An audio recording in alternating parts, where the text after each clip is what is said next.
Phone की घंटी तो सुनी, मगर आलस की वजह से रजाई में ही लेटी रही। उसके पति राहुल को आखिर उठना ही पड़ा। दूसरे कमरे में पड़े फोन की घंटी बजती ही जा रही थी।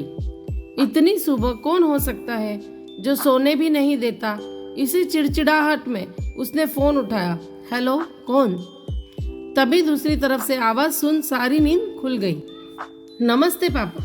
बेटा, बहुत दिनों से तुम्हें मिले नहीं, सो हम दोनों 11 बजे की गाड़ी से आ रहे हैं। दोपहर का खाना साथ में खाकर हम 4 बजे की गाड़ी से वापस लौट जाएंगे, ठीक है? हाँ पापा, मैं स्टेशन पर आपको लेने आ जाऊंगा। फोन रखकर वापस कमरे में आकर उसने रचना को बताया कि मम्मी पापा 11 बजे की गाड़ी से आ रहे हैं और दोपहर का खाना हमारे साथ ही खाएंगे। रजाई में घुसी रचना का पारा एकदम 7वें आसमान पर चढ़ गया। कोई इतवार को भी सोने नहीं देता।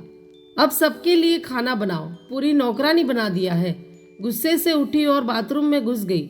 राहुल हक्का बक्का हो उसे देखता ही रह गया। जब वह बाहर आई तो राहुल ने पूछा, क्या बनाओगी? गुस्से से भरी रचना ने तुनक के जवाब दिया, अपने को तल के खिला दूंगी। राहुल चुप रहा और मुस्कुराता हुआ तैयार होने में लग गया। उसे स्टेशन जो जाना था। थोड़ी देर बाद गुस्सेल रचना को बोलकर वो मम्मी पापा को लेने स्टेशन जा रहा है। वो घर से निकल गया। रचना गुस्से में बड़बड़ाते हुए खाना बना रही थी।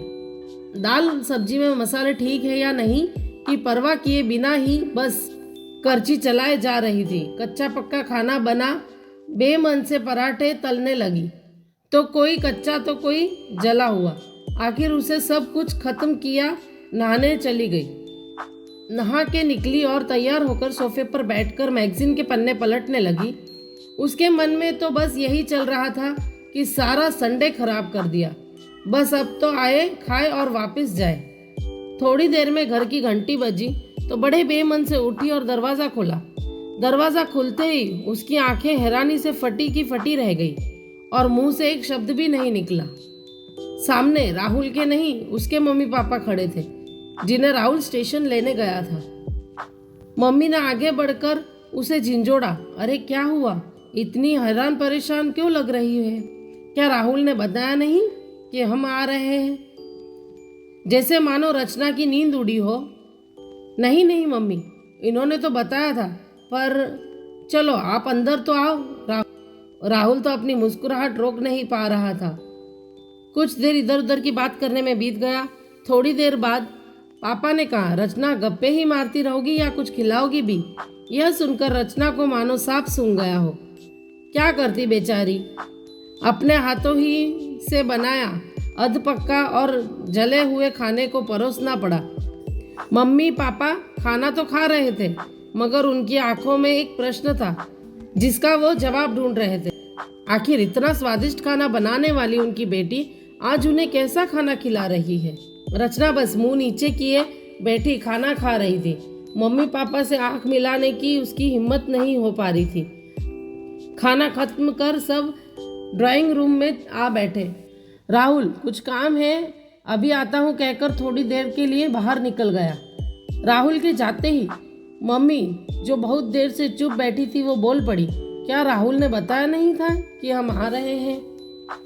तो अचानक रचना के मुंह से निकल गया, उसने सिर्फ यह कहा था कि मम्मी पापा लंच पर आ रहे हैं। मैं समझी उसके मम्मी पापा आ रहे हैं। फिर क्या था? रचना की मम्मी को समझने में देर नहीं लगी कि मामला क्या है। बहुत दुखी मन से उन्होंने रचना को समझाया, बेटी, हम हो या उसके मम्मी पापा, तुम्हें तो बराबर सम्मान करना चाहिए। मम्मी पापा क्या कोई भी घर आए तो खुशी खुशी अपनी हैसियत के मुताबिक उसकी सेवा करो।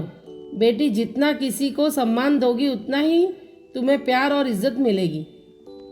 जैसे राहुल हमारी इज्जत करता है, उसी तरह तुम्हें भी उसके माता पिता की और संबंधियों की इज्जत करनी चाहिए।